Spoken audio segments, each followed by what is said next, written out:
And then once you've gone through all of that information and begin to understand it, and of course this you should always follow this up with getting a chance to go hear players who do this live.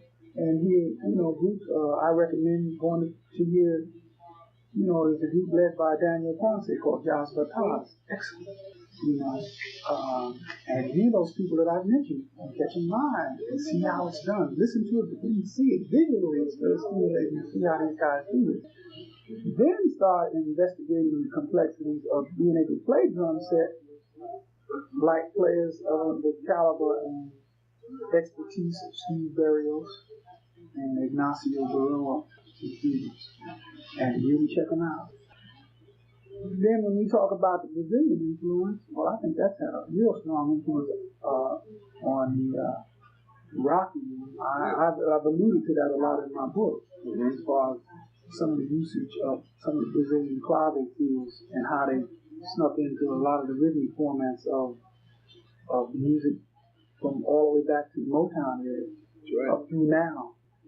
I think Steve Gadd is another person who should be mentioned as far as his utilization of a lot of the Cuban fields into his specific special style of playing the rock and fusion thing that he does, because if you really listen closely, you can hear it. And I believe there's a new record that's coming out of a collaboration between himself and Ralph MacDonald that will even exemplify that even more. So he's another one of these experts, but of course, when you hear him and recorded in a much more pop fusion situation. So when you're hearing it, if you don't know that a lot of these rhythms come from the Cuban tradition, you won't know unless you get a chance to hear some of the Cuban tradition. And you hear how he has incorporated some of that into his special way of dealing with coordination. You can definitely make it sound like it's 3 or 4 drums playing at one time and give you that real funky feel, but still put some of that Cuban feel in at the same time. But I'd still recommend that players get a chance to really check out Steve Berrios and Ignacio Berroa, because they don't get the kind of exposure on pop level and pop fusion level of dissemination that Steve gets. Was it guys like John Ray who first started playing drum set in Latin music, or were there? I first heard John Ray. He's a very competent vibist, but I first heard him playing timbales. Cal did. Yeah, but he was a drum set player too. But one of the first that I heard was Walfredo de los Reyes Sr. Okay. I first heard him in the early 60s playing Vicentico Valdez. Drum set. Yeah, he played great drum set, played great timbales. He was a great show drummer. He cut a show on drum set to play all of the Latin, or knew all of the Latin tradition. Also, Willie Rodriquez. Right. He was one of the early ones that I heard. Masters. Not only could play all of that, but play all of the Western European music. Play Malice, play timpani, play all of that. Unbelievable.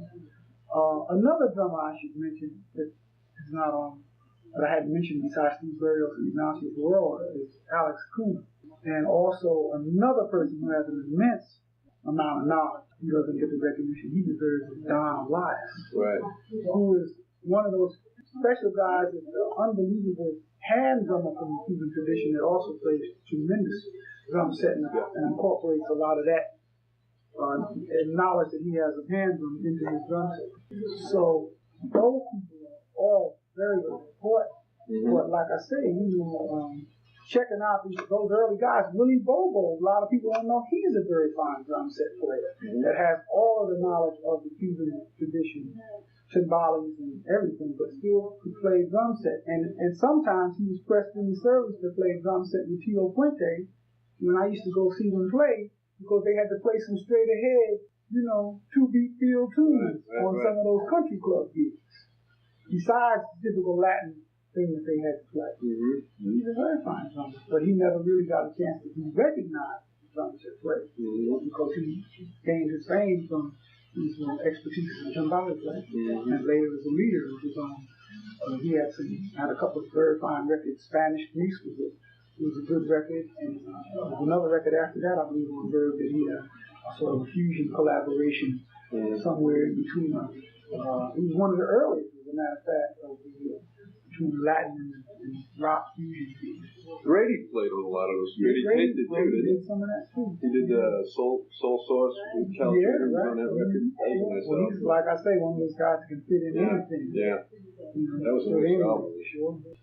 But like I say, those are the things that are most important. And of course, you need to check out some of the heavy Brazilian drummers that have, been on the scene. Of course, people that come to mind Airto and Um Romao. Yeah, he's a great drum set player. Yeah. And he's very knowledgeable about all aspects of Brazilian percussion. These are people that all of the famous Cuban conga drummers you can check out: Armando Peraza, Mongo Santamaria, Carlos Patato Valdez, Francisco Aguabella. Now some of the Patato players are starting to get recognition.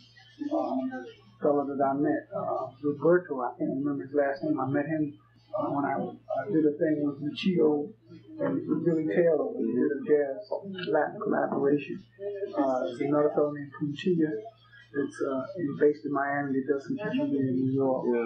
Bata is one of the most serious aspects of the Cuban tradition. If you're going to really get into it, you have to go all the way into it. It's the same determination that you would go into if you were a rock player trying to get into the aspects of the mainstream tradition. It all requires serious study. And you have to get into it deeper than just the more commercially available aspects of it. You got to go beyond Sergio Mendes. Deeper than that. Yeah. Not that what he has done isn't very musical and very important, but you have to go beyond that.